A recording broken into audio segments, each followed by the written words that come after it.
గంజాయి వద్దు బ్రో. నేను ఈ విషయంలో మిమ్మల్ని అందరినీ కోరుతున్నా, మీరందరూ ఇది ఆషామాషిగా తీసుకోవద్దండి.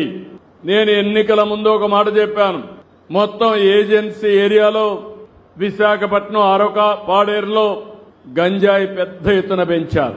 మామూలుగా కాదు, ఒక వ్యవసాయ వాణిజ్య పంటమారుగా పెంచి దేశానికి, ప్రపంచానికి సరఫరా చేసే పరిస్థితికి వచ్చారు. దీనివల్ల చాలా మంది పిల్లలు కాలేజీల్లో అలవాటు పడే పరిస్థితికి వచ్చారు.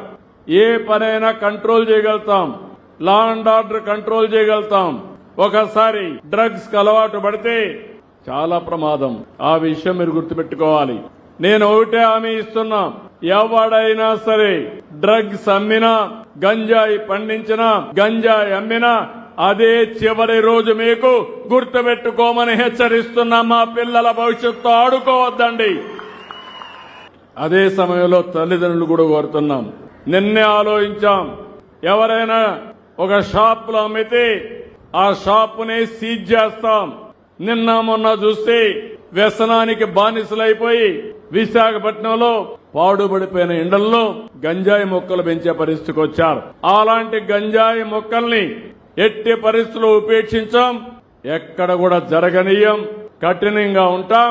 ఆ ఆస్తిని కూడా ప్రభుత్వం స్వాధీనం చేసుకుని గంజాయి బాధితులకు ఖర్చు పెడతానని చెప్పి మీ అందరికీ తెలియజేస్తున్నా. అవసరమైతే భవిష్యత్తులో నేను హెచ్చరిస్తున్నా, మీరు మారకపోతే మీకు ఇచ్చే సంక్షేమ కార్యక్రమాలు కూడా బంద్ చేస్తామని వారందరికీ హెచ్చరిస్తున్నారని చెప్పి కూడా నేను మీకు తెలియజేస్తున్నా.